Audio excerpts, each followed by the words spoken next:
আমি ছেড়েই দিতে রাজি আছি সুসভ্যতার আলো। আমি চাই না হতে নববঙ্গের নবযুগের চালক।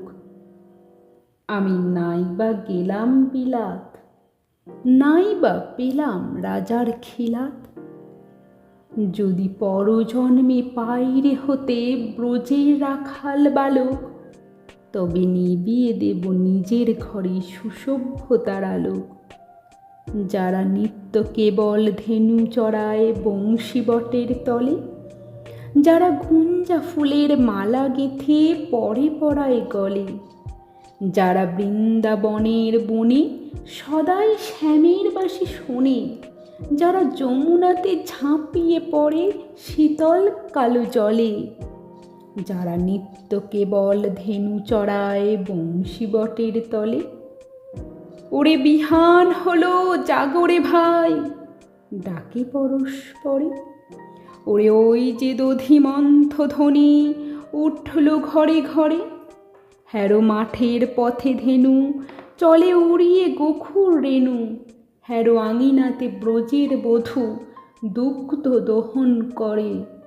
ওরে বিহান হলো জাগরে ভাই, ডাকে পরস্পরে। ওরে শাওন মেঘের ছায়া পড়ে কালো তমাল মূলে। ওরে এপার ওপার আঁধার হলো কালিন্দেরই কুলে। ঘাটে গোপাঙ্গনা ডরে, কাঁপে খেয়া তরির পরে। হ্যারো কুঞ্জবনে নাচে ময়ূর কলাপখানি তুলে। ওরে শাওন মেঘের ছায়া পড়ে কালো তমাল মূলে।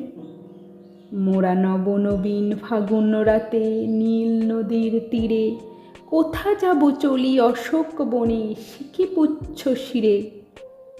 যবে দোলার ফুলরসি দিবে নিপ শাখায় কষি, যবে দক্ষিণ বায়ে বাঁশির ধ্বনি উঠবে আকাশ ঘিরে।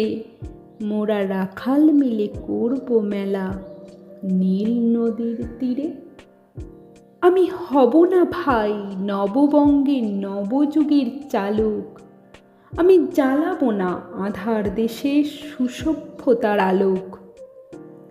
যদি ননি ছানার গায়ে কোথাও অশোক নিপের ছাই, আমি কোনো জন্মে পারি হতে ব্রজের গোপ বালক, তবে চাই না হতে নববঙ্গের নবযুগের চালক।